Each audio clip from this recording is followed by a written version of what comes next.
말을 할 때는 말하려는 의도와 말하는 행위와 말에 대한 결과가 있습니다. 먼저 말하려는 의도를 알아차리지 못하면 습관적으로 말하게 되고 그 결과로 인해 고통을 겪게 됩니다. 말하려는 의도는 마음이 말을 하고 싶어서 하는 것을 말합니다. 이때 좋아하거나 미워하는 마음으로 말을 하려고 한다면 그 마음을 알아차려야 합니다. 분더러 말의 끝이 참담한 결과를 가져왔다면 단지 그 결과를 알아차리면 됩니다. 말에는 반드시 결과가 따르지만 이미 지난 일을 붙잡고 있을 필요는 없습니다. 말하려는 의도가 좋은 마음이면 좋은 마음으로 말하게 되고 말하고 나서도 좋은 마음이 됩니다. 이렇게 되었을 때만이 자신도 좋고 남도 좋습니다. 수행자 여러분, 지금까지는 부처님께서 설하신 마음을 알아차리는 수행에 대한 말씀을 드렸습니다. 오늘부터는 미얀마의 모곡사야도께서 설하신 마음에 대한 것을 정리해 보겠습니다. 마음을 알아차리는 수행을 왜 해야 되는지 모곡사야도께서 말씀하신 것을 요약해 보겠습니다. 먼저 심념처의 중요성입니다. 앙구타라 니까야에서 강조하여 반복해서 나타난 구절이 있습니다. 앙구타라 니까야는 부처님께서 하신 말씀을 숫자별로 모은 경전입니다. 부처님께서 말씀하셨다. 나는 이미 잘 닦여지고 개발된 마음만큼 융통성이 있고 유연한 다른 어떤 법도 알지 못한다. 붓다께서 말씀하셨다. 나는 이미 잘 닦여지고 개발된 마음만큼 쉽게 적응할 수 있는 다른 어떤 법도 알지 못한다. 붓다께서 말씀하셨다. 나는 이미 잘 닦여지고 개발된 마음만큼 커다란 소득과 이익을 주는 다른 어떤 법도 알지 못한다. 붓다께서 말씀하셨다. 나는 이미 잘 닦여지고 개발된 마음만큼 이로운 다른 어떤 법도 알지 못한다. 붓다께서 말씀하셨다.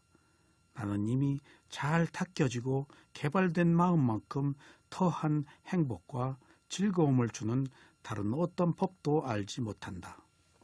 이상이 부처님의 말씀이십니다. 다시 한번 말씀드리면 위파사나 수행을 할 때 마음을 알아차리는 수행을 해서 얻는 이익을 요약하면 다음과 같습니다. 융통성이 있고 유연해집니다. 쉽게 적응할 수 있습니다. 커다란 소득과 이익을 줍니다. 이롭습니다. 행복과 즐거움을 줍니다. 이렇듯 마음을 알아차리면 이상과 같은 이익이 있지만 가장 중요한 이익은 번뇌를 뿌리 뽑는 것입니다. 모든 것은 마음이 하고 마음이 그것을 받아들입니다. 그래서 마음은 괴로움의 온상입니다. 그런데 이렇게 일하는 마음과 일하는 것을 받아들이는 마음으로 인해 괴로움이 일어났다면 바로 그 마음을 알아차리는 것이 본질에 접근하는 것입니다. 일하는 그 마음을 받아들이는 그 마음을 알아차리면 알아차리는 순간에 번뇌가 소멸합니다. 물론 지혜가 나기 전까지는 순간적인 소멸이지만 일단 소멸이 된다는 사실이 중요합니다. 왜냐하면 알아차리는 마음이 일어나면 있는 마음은 순간적으로 소멸하기 때문입니다. 잘 닦여지고 개발된 마음은 수행을 하는 마음입니다. 잘 닦여지지 않고 개발되지 않은 마음은 수행을 하지 않는 마음입니다. 잘 닦여지지 않고 개발되지 않은 마음의 결과는 이와 반대로 유추해 볼 수 있습니다. 수행을 하지 않는 마음은 고요함과 지혜가 개발되지 않기 때문에 다음과 같습니다. 융통성이 없고 유연하지 못합니다. 쉽게 적응할 수 없습니다. 소득과 이익이 없습니다. 괴로움이, 이로움이 없습니다. 고통과 괴로움이 있습니다. 그래서 닦여지지 않은 마음과 닦여진 마음의 차이가 서로 반대되는 것을 알 수 있습니다. 법구경에서 부처님께서 말씀하셨습니다. 마음이 모든 법들에 앞서가고 마음이 그들의 주인이며 마음에 의해서 모든 행위가 지어진다. 만일 어떤 사람이 나쁜 마음으로 말하거나 행동한다면 그에게는 반드시 고통이 뒤따른다. 마치 수레가 황소를 뒤따르듯이. 이상은 법구경 개송이었습니다. 이때의 마음은 6가지 감각기관인 안, 이, 비, 설, 신, 의 중에서 의에 해당되는 마음입니다. 또 다른 구절이 있습니다. 세상은 마음에 의해서 인도되고 마음에 의해서 이끌려 간다. 모든 것들은 오직 마음이라는 하나의 법의 힘을 쫓아간다. 이때 여기서 말하는 마음은 수상행이라는 마음의 작용을 말하는 것입니다. 그렇습니다. 마음은 모든 행위에 앞서가는 것이며 모든 현상에 앞서 일어납니다. 모든 육체적, 정신적 행위는 마음이 협력하거나 협조하지 않으면 이루어질 수 없습니다. 선한 행위를 하든 악한 행위를 하든 마음은 중요한 역할을 합니다. 어떠한 행위도 먼저 의도하지 않고 일어나는 경우는 없습니다. 의도는 오직 마음 안에서만 일어납니다. 우리의 마음이 제어될 때 우리의 몸 또한 제어됩니다. 마음이 자유롭고 통제되어 있지 않으면 육체적인 행위 또한 아무런 제약 없이 생각과 감정을 마음대로 표현할 것입니다. 따라서 마음은 우리의 모든 행위를 제어하는 핵심 요소입니다.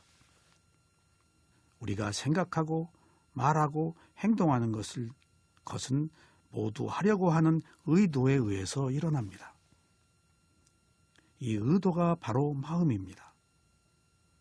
이러한 마음은 워낙 빠르게 일어나고 사라져서 그 실체를 알기가 어렵습니다.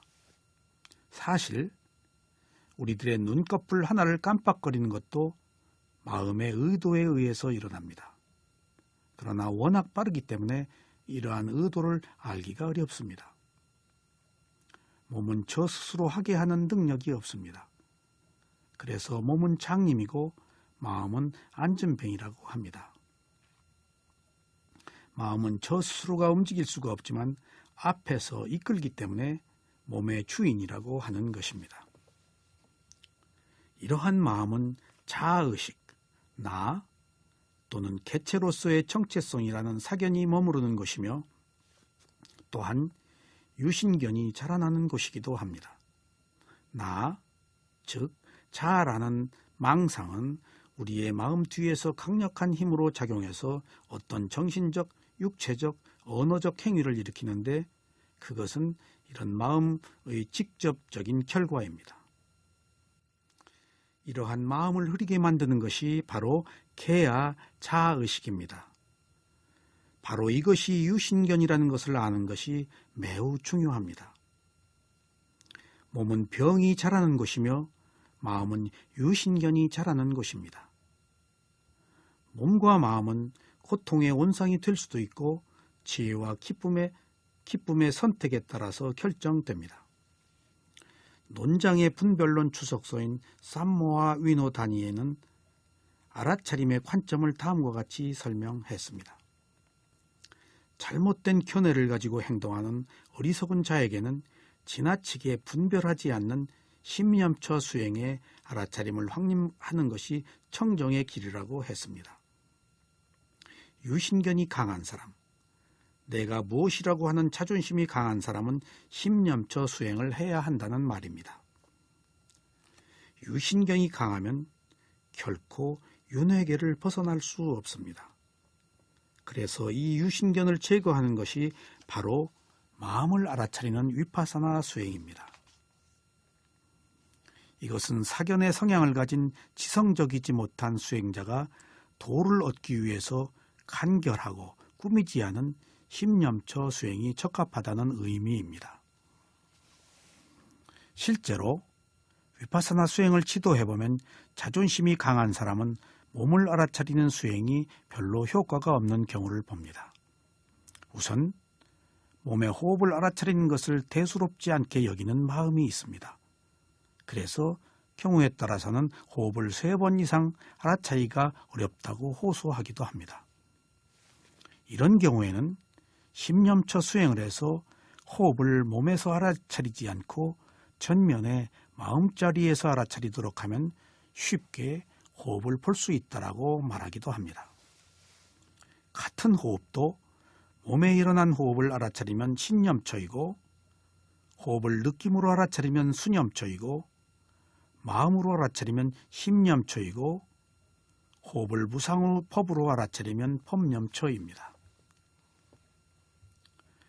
삼장에 정통하신 대장로 모곡사여도께서는 빨리어 경전에 비추어 보고 삼장과 주석서에 입각해서 오늘날의 수행자들에게 가장 적합하고 복잡하지 않고 간단 명료한 방식의 심념처를 만들어 내셨습니다. 여기에서 비록 심념처를 강조하기는 하지만 다른 3가지 염처의 알아차림 또한 간과해서는 안 됩니다. 이것은 마치 신선한 라임 원액과 설탕과 소금, 물이 들어있는 라임 주스와 같습니다. 이처럼 대상으로 하는 염처만큼 두드러지거나 명백하지는 않을지라도 나머지 3가지의 염처 또한 포함되어야 합니다. 나머지 3가지 염처라는 것은 마음을 알아차리는 수행 외에 몸을 알아차리는 수행과 느낌을 알아차리는 수행과 그리고 마음의 대상인 법을 알아차리는 수행이 함께 포함되어야 한다는 것을 말합니다. 이들을 상응하는 법으로 함께 존재하며 함께 일어나고 함께 사라진다라고 말합니다. 심념처 수행을 한다고 해서 나머지 신념처, 수념처, 법념처 수행이 포함되지 않는 것이 아닙니다. 이 4가지가 모두 적절하게 조화를 이루어야 합니다. 상응하는 법은 오온이 따로 떨어져서 작용하는 것이 아니고 함께 작용하면서 서로 되먹임하는 것을 말합니다. 오온의 색, 수상, 행식이 서로 다르지만 함께 모여서 작용을 합니다. 고무 요소인 치수, 화풍도 각각의 느낌이지만 함께 작용하는 것도 상응하는 법입니다. 불교는 하나로 보는 시각과 전체로 보는 시각 2가지가 모두 작용을 해야 합니다. 자신의 마음을 아는 방법에 대해서 대장로 사리푸타께서는 다음과 같이 말씀을 하셨습니다. 다른 사람의 마음을 읽는 것은 맞을 수도 있고 틀릴 수도 있어 쉽지 않다. 그러나 자신의 마음을 읽는 것은 틀릴 수가 없다. 왜냐하면 자신의 마음속에 무엇이 일어나든지 아는 것이 쉽기 때문이다. 위파사나 수행의 심념처는 자신의 마음을 알아차리는 수행입니다. 흔히 위파사나 수행자를 경원하는 경우가 있는데 자신의 마음이 읽힐까 봐서 두려워하기 때문입니다. 이것은 잘못된 생각입니다. 위파사나 수행자는 자신의 마음을 알아차리며 설령 상대의 마음을 알아차린다고 해도 관용으로 받아들이기 위해서 알아차리지 배척하거나 경멸하거나 비판하기 위해서 알아차리는 것이 아닙니다. 알아차림이란 선한 행위이기 때문에 적어도 알아차리는 순간에는 상대를 비난하거나 경멸하지 않습니다. 그러므로 위파사나 수행자가 마음을 알아차린다고 해서 경계할 필요는 없습니다. 오히려 마음을 알아차리는 위파사나 수행자는 나의 잘못된 부분을 더 따뜻하게, 더 관용으로 받아들일 수가 있을 것입니다. 여기서 수행자는 자기 자신의 마음을 지켜보는 것은 매우 쉽다는 사실을 아는 것이 중요합니다. 자신의 마음속에 탐심이 일어난다고 가정해 봅시다. 그때 우리는 탐심이 마음 안에서 일어나고 있다는 것을 쉽게 알 수 있습니다. 성냄과 어리석은 마음이 일어날 때에도 일어나고 있다는 것을 즉시 알 수 있으며 사라질 때에도 또한 그것이 사라지는 것을 알 수 있습니다. 누가 보지 않는다고 해서 보지 않는 것이 아닙니다. 누가 보지 않을 때는 자신의 마음이 봅니다. 그래서 항상 자신의 마음이 증인인 것입니다. 그러니 자신의 마음을 알아차린다는 것은 항상 자신이 새로운 증인이 된다는 사실입니다. 수행자 여러분, 우리가 마음을 알아차려야 하는 이유가 바로 여기에 있습니다. 마음이 모든 일을 하기 때문에 일하는 그 마음을 알아차리면 뿌리에 접근하는 것일 뿐만 아니라 일하고 있는 마음을 새로운 증인이 지켜보기 때문에 우리가 우리를 스스로 제어할 수 있게 됩니다. 그러나 이러한 마음을 알아차리는 것은 처음부터 쉽지는 않습니다. 왜냐하면 마음이 모든 일을 하기 때문에 일하는 그 마음을 본 적이 많지 않기 때문입니다. 그래서 마음을 알아차리는 수행은 특별한 수행이라고 생각할 것이 아니고 항상 자기 자신을 되돌아보는 그런 수행 방법이라고 아셔야 하겠습니다. 하지만 지금까지 마음을 알아차려 본 적이 없기 때문에 마음을 알아차리는 방법은 스승에 의해서 특별한 지도를 받으면 쉽게 마음을 알아차릴 수가 있게 됩니다.